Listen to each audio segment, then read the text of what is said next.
जी नमस्कार। स्वागत है आपके अपने YouTube channel SGY science classes में और मैं हूं राममूर्ति। दोस्तों, हमने अपने पिछले वीडियो सीरीज़ में क्लास 12th के हिस्ट्री के चैप्टर नंबर 4 के सभी महत्वपूर्ण ऑब्जेक्टिव क्वेश्चन का विश्लेषण विस्तार पूर्वक किया था और आज हम आप लोगों के सामने में लेके आए हैं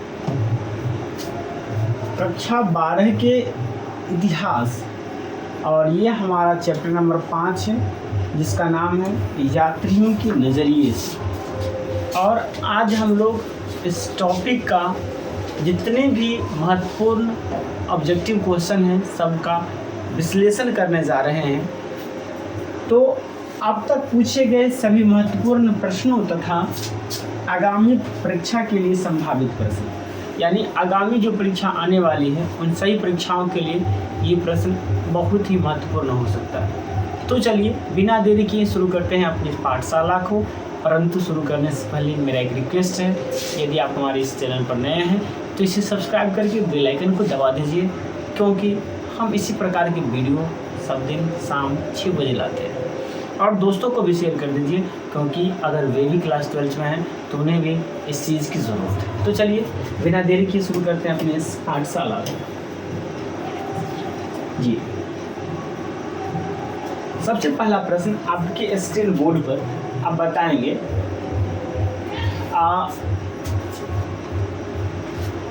वेन-सांग किस देश का यात्री था? वेन-सांग किस देश का यात्री था? यूनान का था, इटली का था, चीन का था या मोरक्को का था? तो वेन-सांग की अगर बात किया जाए तो वेन-सांग चीनी यात्री थे। क्या थे? चीनी यात्री। एक और चीनी यात्री का नाम आएगा, उसका नाम है फाहियान। आपसे प्रश्न पूछा जा सकता है कि चीनी यात्री फाहियान किसके शासनकाल में आए थे? तो किसके शासनकाल में आए थे वो आगे प्रश्न बताएंगे। चीनी यात्री थे। आपसे पूछा जाएगा मोरक्को का, ये है इबन बतूता। इबन बतूता, ई आधा वन इबन बतूता। ये कौन है? इबन बतूता मोरक्को के थे ना। इबन बतूता कहाँ के थे? मोरक्को के। तो इस प्रकार से इसका सही आंसर हो जाएगा सी, यानी चीन। आगे की ओर बढ़ते हैं और अगला प्रश्न ये आ रहा आपके स्क्रीन बोर्ड पर। अब बताएंगे इसका आंसर क्या होगा। बताइए इसका आंसर क्या होगा। कहता है मौर्य काल के प्रसिद्ध यूनानी यात्री कौन था? तो आपको पता है मौर्य काल में जो प्रसिद्ध यात्री थे आपको पता है, और ये थे चंद्रगुप्त मौर्य के दरबार में आने वाले। ये किसके दरबार में आए थे? चंद्रगुप्त मौर्य के दरबार में आए थे। और ये और कोई नहीं, ये थे मेगास्थनीज। कौन थे? मेगास्थनीज।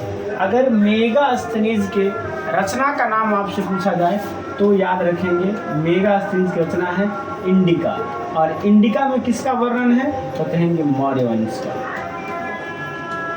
इंडिका में किसका वर्णन है? मौर्य वंश का कहिए या मौर्य शासक का कहिए। इंडिका में मौर्य वंश या मौर्य शासक का वर्णन, शासक का वर्णन। समझ के बात को? इंडिका में मौर्य वंश या मौर्य शासक का वर्णन है, इस बात को याद रखेंगे।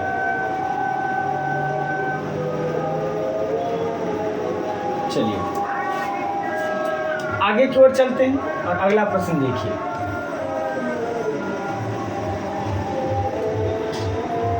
चलिए देखिए, ये प्रश्न बहुत अपने आप में इम्पोर्टेंट भी हो सकता है, क्योंकि ये 2021 में पूछा गया प्रश्न है। कहता है कि तहकीक-ए-हिंद किसकी यात्रा वृत्तांत है? अल-बरूनी की है, इब्न बतूता की है, अब्दुल रज्जाक की है या मार्को पोलो की है? तहकीक-ए-हिंद किसकी यात्रा वृत्तांत है? तो याद रखेंगे तहकीक-ए-हिंद अल-बरूनी की यात्रा वृत्तांत है। तहकीक-ए-हिंद किसकी यात्रा वृत्तांत है? अल-बरूनी के। तहकीक-ए-हिंद किसकी यात्रा वृत्तांत है? अल-बरूनी के यात्रा वृत्तांत है। आगे की ओर चलते हैं और चलिए इस प्रश्न को बताएंगे और ये भी प्रश्न अपने आप में इम्पोर्टेंट हो सकता है क्योंकि ये भी पिछली परीक्षा 2021 में पूछा गया है। कहता है कि दिल्ली से दौलताबाद किस शासक ने अपनी राजधानी परिवर्तित की थी? दिल्ली से दौलताबाद किस शासक ने अपनी राजधानी परिवर्तित की थी? क्या बलबन ने किया था? क्या मोहम्मद बिन तुगलक ने किया था? क्या अलाउद्दीन खिलजी ने किया था? या अकबर ने किया था? किसने किया था? तो दिल्ली से दौलताबाद अपनी राजधानी मोहम्मद बिन तुगलक ने परिवर्तित किया था। दिल्ली से दौलताबाद राजधानी किसने परिवर्तित किया था? मोहम्मद बिन तुगलक ने। ये इम्पोर्टेंट हो जाता है, कंपटीशन में भी ये सवाल अक्सर पूछे जाते हैं कि दिल्ली से दौलताबाद अपनी राजधानी किसने परिवर्तित किया था? तो इसका सही आंसर हो जाएगा मोहम्मद बिन तुगलक। आगे की ओर चलते हैं और ये देखिए बहुत ही इम्पोर्टेंट प्रश्न कितने बार पूछे गए हैं वो आप नीचे इस लाइन में देख सकते हैं कितने बार पूछे गए हैं। प्रश्न कहता है कि अल-बरूनी किसके साथ भारत आया था? अल-बरूनी किसके साथ भारत आया था? ये प्रश्न 2009 में पूछा गया, फिर 11 में पूछा गया, फिर 15 में पूछा गया, फिर 18 में पूछा गया, फिर 19 में पूछा गया और अंततः 21 में भी पूछा गया। और मेरा माने तो ये 25 के लिए भी इम्पोर्टेंट हो सकता है ना। तो हमसे पूछा गया है कि अल-बरूनी किसके साथ भारत आया था? क्या मोहम्मद बिन कासिम के साथ आया था? महमूद गजनवी के साथ आया था? मोहम्मद गौरी के साथ आया था? या बाबर के साथ आया था?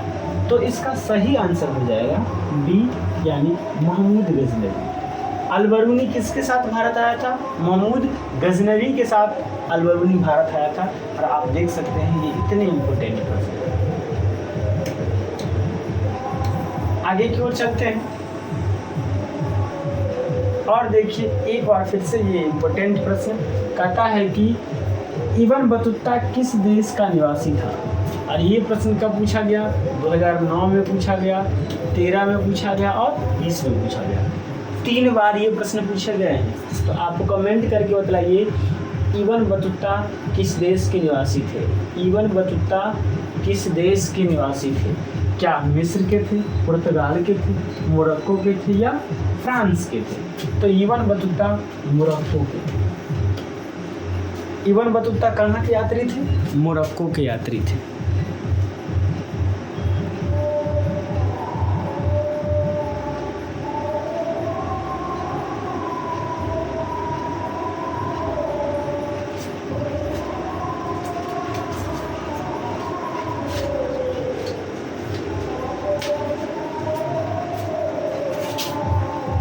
जी, इब्न बतूता कहाँ के यात्री थे? मोरक्को के थे। आगे की ओर चलते हैं और ये देखेंगे अगला प्रश्न कहता है कि इब्न बतूता ने अपनी यात्रा का विवरण किस भाषा में लिखा? और ये क्या फारसी में लिखा है, उर्दू में लिखा है, अंग्रेजी में लिखा है या अरबी में लिखा है? ये भी प्रश्न अपने आप में इम्पोर्टेंट है क्योंकि 2014, 15, 17 और 19 इतने बार ये प्रश्न पूछे गए हैं। आप बताएंगे इब्न बतूता ने किस भाषा में अपनी यात्रा वृत्तांत लिखे थे? तो इब्न बतूता ने अरबी भाषा में, किस भाषा में? अरबी भाषा में अपना यात्रा विवरण लिखे थे। तो इसका सही आंसर हो जाएगा 7 का सही आंसर हो जाएगा डी अरबी। आगे चलिए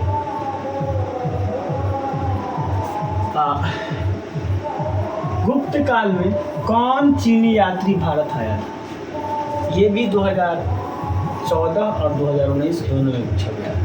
गुप्त काल में कौन चीनी यात्री भारत आया था? क्या इक्सिंग था, फाहियान था, वैनसांग था या इनमें से कोई नहीं? तो गुप्त काल में कौन आए थे? फाहियान आए। गुप्त काल में फाहियान जो है ये चीनी यात्री थे और ये कहाँ से आए थे? किसके काल में आए थे? ये आए थे गुप्त काल में। आगे की ओर चलते हैं और शायद ये प्रश्न रिपीट भी हो गया और ये 2010 में पूछा गया प्रश्न भी है। कहता है कि दिल्ली से दौलताबाद किस शासक ने अपनी राजधानी परिवर्तित की थी? ये हो जाएगा मोहम्मद तुगलक या मोहम्मद बिन तुगलक। यहाँ पर एक बार पूछा गया तो मोहम्मद बिन तुगलक नाम दे दिया था, और जब दूसरी बार पूछा गया तो बिन को हटा करके तुगलक दिया गया, इसलिए यहाँ पर अलग क्वेश्चन क्रिएट हो सकता है, याद रखेंगे इस बात को। बहुत इम्पोर्टेंट प्रश्न अपने आप में ये बन सकता है, क्योंकि ये प्रश्न 2012, 2017, 2019 और 2020 में यानी 4 बार ये प्रश्न रिपीट हुआ है। कहता है कि वास्को डी गामा कब भारत पहुंचा? वास्को डी गामा कब भारत पहुंचा? 17 मई 1498 को, 17 मार्च 1598 को, 17 मार्च 1498 को या 17 मई 1598 को। तो वास्को डी गामा पुर्तगाल से भारत कब पहुंचा था? 17 मई 1498 को वास्को डी गामा भारत पहुंचा था। आगे की ओर चलते हैं और बताइए, ये इतने इम्पोर्टेंट प्रश्न। 11 नंबर प्रश्न आप बताएंगे जवाब, 11 नंबर प्रश्न का जवाब आप बताएंगे, बताइए। बहुत इम्पोर्टेंट, बहुत कंसेप्चुअल प्रश्न ये पूछा जा सकता है कि जो भारत में जिन 3 भाषाओं के ग्रंथ के अरबी भाषा में हुए अनुवाद से अलबरूनी परिचित था, वह थी संस्कृत, पाली, प्राकृत, हिंदी, संस्कृत, तमिल, जी तमिल नहीं था, हिंदी, उर्दू, संस्कृत, उर्दू नहीं था, संस्कृत, तेलुगु और मलयालम ये नहीं था। तो इसका सही आंसर क्या हो जाएगा? ए, यानी संस्कृत, पाली और प्रकृति। संस्कृत, पाली और प्रकृति भाषा को अनुवाद करके ही अलबरूनी जो है वो प्रसिद्ध हुए थे, यानी अलबरूनी क्या हुए थे? परिचित हुए थे। चलिए आगे की ओर चलते हैं, और ये प्रश्न आप बताएंगे, ये भी अपने आप में बहुत इम्पोर्टेंट प्रश्न हो सकता है, बताएंगे। कहता है कि मार्को पोलो ने 13वीं शताब्दी से जिन स्थान से चलकर चीन और भारत की यात्रा की थी उसका नाम क्या था? वेनिस था, पेरिस था, बोन था या बर्लिन था? तो मार्को पोलो ने 13वीं शताब्दी में कहाँ से चल के आए थे? ये वेनिस से चल के भारत आए थे। कहाँ चल के आए थे? वेनिस से चल के भारत आए थे, यानी 12 का सही आंसर ये हो जाएगा वेनिस।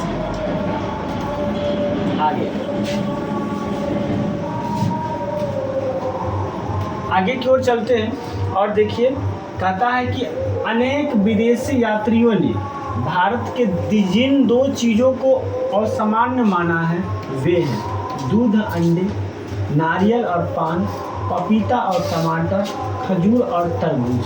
आप बताएंगे कौन 2 चीज़ है जो अजूबे थे विदेशियों के लिए? तो वो था नारियल और पान। ये 2 विदेशियों के लिए असामान्य थे। ये क्या थे? विदेशियों के लिए असामान्य थे, यानी 13 का सही आंसर बी हो जाएगा। बहुत कंसेप्चुअल प्रश्न है ये जी। अगला प्रश्न देखिए, कहता है कि अलबरूनी भारत में जिन शताब्दी में आया था वह थी 11वीं शताब्दी, 10वीं शताब्दी, 14वीं शताब्दी या 17वीं शताब्दी। अलबरूनी भारत किस शताब्दी में आया था? आप कमेंट करके बताएंगे। अलबरूनी भारत में किस शताब्दी में आया था? तो अलबरूनी भारत में 11वीं शताब्दी में आया था, यानी 14 का सही आंसर ए हो जाएगा। आगे की ओर चलते हैं और 15 नंबर प्रश्न देखिए। इब्न बतूता की भारत यात्रा को जिस शताब्दी से संबंधित माना गया है वह थी 11वीं शताब्दी, 12वीं शताब्दी, 14वीं शताब्दी और 13वीं शताब्दी। इब्न बतूता को भारत की यात्रा को किस शताब्दी से संबंधित माना गया है? तो ये 14वीं शताब्दी से संबंधित था। किस शताब्दी से? 14वीं शताब्दी से संबंधित था इब्न बतूता की क्या या भारत यात्रा 14वीं शताब्दी से संबंधित था। आगे की ओर चलते हैं जी। अब बताइए, फ्रांसवा वर्नियर जिस देश से भारत आया था उसका नाम था पुर्तगाल था, फ्रांस था, इंग्लैंड था या स्पेन था।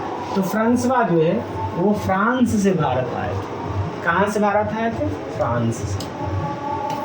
आगे की ओर चलते हैं, चलिए। और आप बताएंगे,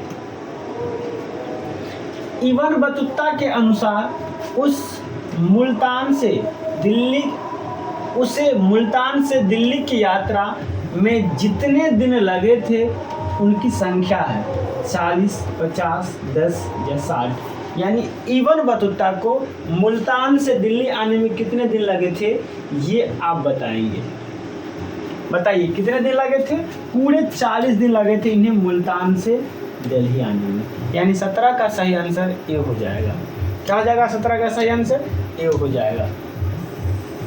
आगे की ओर चलते हैं और आप बताएंगे कि जो महमूद बिन तुगलक ने दिल्ली के काजी नियुक्त किया था। यानी महमूद बिन तुगलक ने दिल्ली के काजी किसे नियुक्त किया था?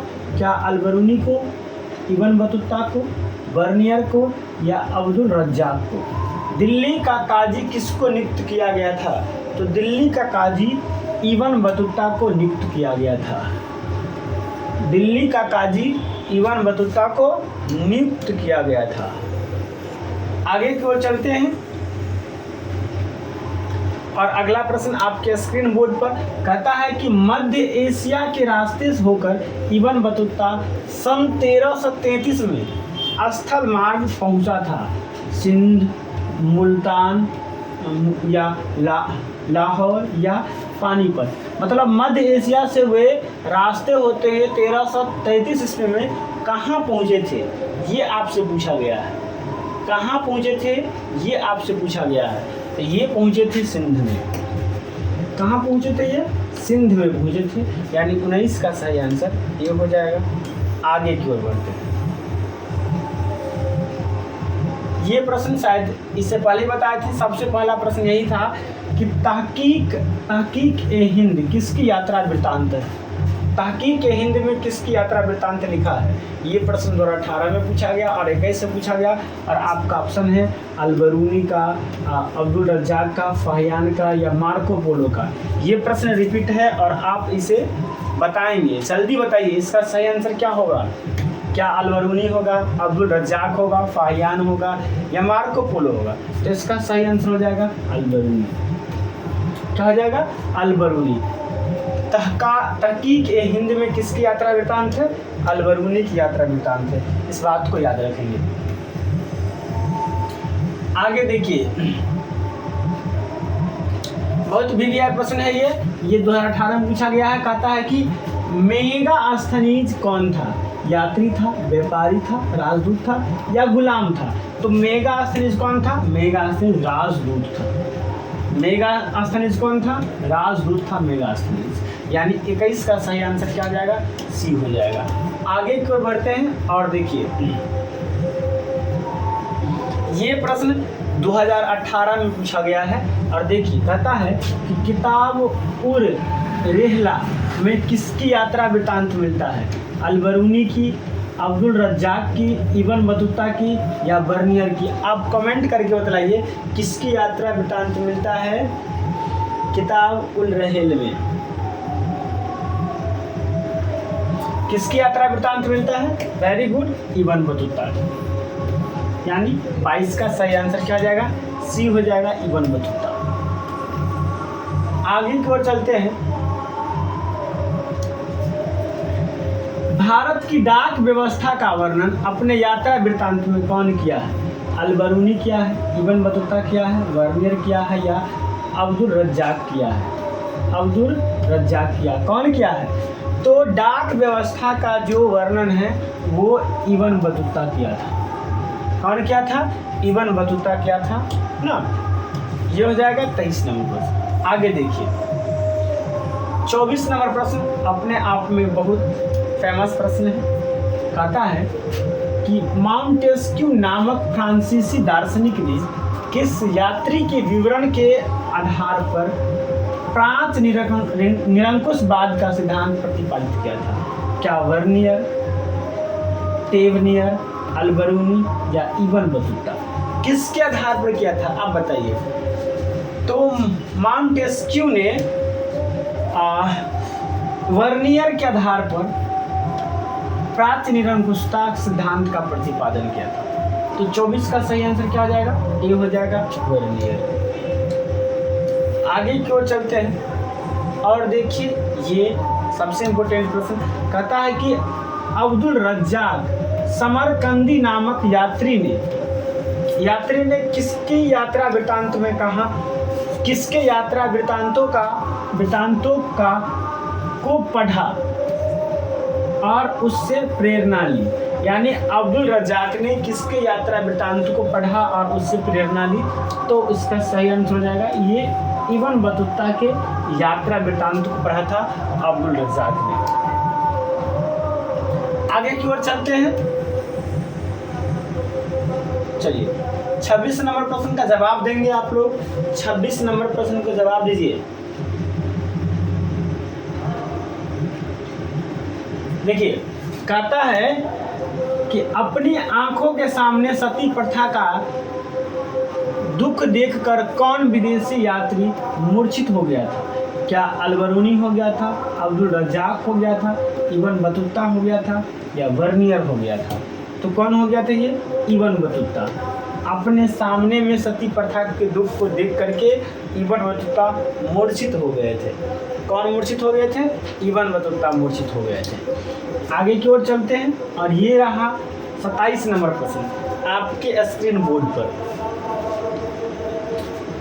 27 नंबर प्रश्न ये रहा आपके स्क्रीन बोर्ड पर। कहता है कि लाहौर में एक 12 वर्षीय बालिका को जबरदस्ती सती बनाए जाने की मार्मिक घटना का आंखों देखा हाल किस विदेशी यात्री ने बताया है? अलबरूनी ने बताया है, अब्दुल रज्जाक ने बताया है, इबन बतूता ने बतलाया है या वर्नियर ने बतलाया है? तो ये किसने बतलाया है? वर्नियर ने बतलाया है। यानी 27 का सही आंसर हो जाएगा डी। आगे की ओर चलते हैं और ये रहा 28 नंबर प्रश्न आपके स्क्रीन बोर्ड पर और आप बताएंगे क्या हो जाएगा इसका सही आंसर। चलिए कहता है कि मोहम्मद इब्न जूजिया ने अपने मोरक्को के सुल्तानों के कहने पर किसका यात्रा वृत्तांत लिखा था? अलबरूनी का, इबन बतूता का, अब्दुल रज्जाक का या वर्नियर का?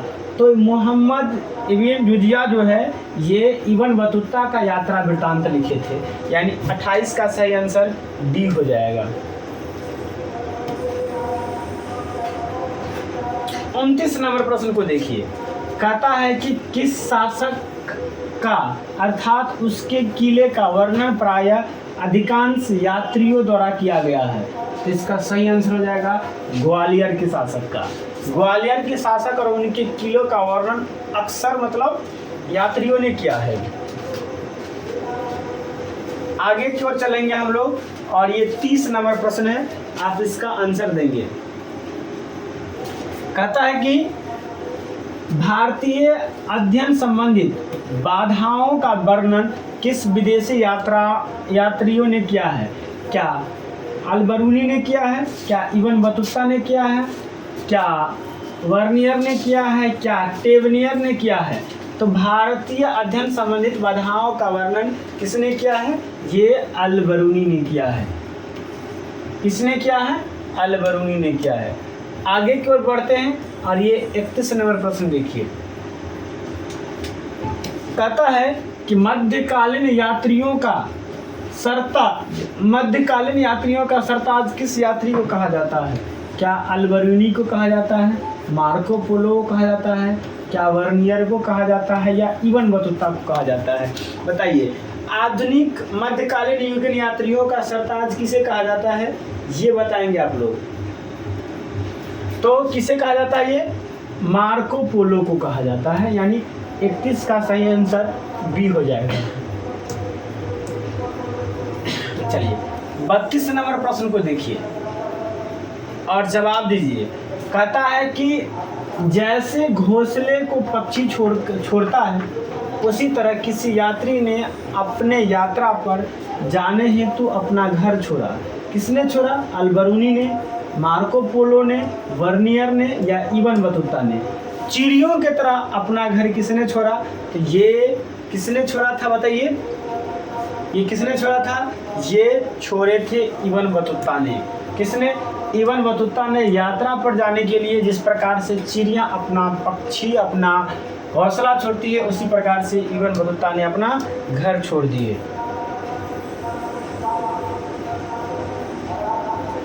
आगे की ओर बढ़ते हैं और ये 33 नंबर प्रश्न अपने आप में बहुत इंपॉर्टेंट है। कहता है कि यात्रियों का राजकुमार किसे कहा जाता है? फाहियान को, वेनसांग को, अल्बरूनी को या इबन बतूता को? यात्रियों का राजकुमार किसे कहा जाता है? तो ये कहा जाता है वेनसांग को। यात्रियों का राजकुमार किसे कहा जाता है? वेनसांग को। आगे की ओर चलते हैं और 34 नंबर प्रश्न देखिए, अपने आप में बहुत इंपॉर्टेंट प्रश्न ये है। 34 नंबर प्रश्न कब पूछा गया है? 2009 में, 2013 में, 2016 में, 2017 में और 2021 में। अब देखिए, ये कहता है कि कैप्टन हकिंस किस मुगल शासक के दरबार में आया था? अकबर, जहांगीर, औरंगजेब या शाहजहां? कैप्टन हकिंस किस मुगल शासक के दरबार में आया था? कौन बताएंगे इसका जवाब? कैप्टन हकिंस किस मुगल शासक के दरबार में आया था? तो कैप्टन हकिंस जो है वो जहांगीर के दरबार में आया था। किसके दरबार में? जहांगीर के दरबार में आया था। यानी सही आंसर क्या आ जाएगा? बी। आगे की ओर चलते हैं और ये 35 नंबर प्रश्न है और ये आज का लास्ट प्रश्न होगा दोस्तों, जो कब पूछा गया है? 2019 में। कहता है कि आयन ए अकबरी किसने लिखा है? आयन ए अकबरी किसने लिखा है? क्या बाबर ने लिखा है, फैजी ने लिखा है, अबुल फजल ने लिखा है या बदायूं ने लिखा है? तो आयन ए अकबरी किसने लिखा है? अबुल फजल ने लिखा है। इसके अलावा इसका एक और रचना प्रसिद्ध है, इसे कहते हैं अकबरनामा। क्या कहते हैं? अकबरनामा। ये भी प्रसिद्ध रचना है इनके और ये भी पूछे जाते हैं, शायद किसी न किसी वीडियो में हमने आपको बतलाया भी होगा। तो दोस्तों, ये था आज का class. Thank you for watching.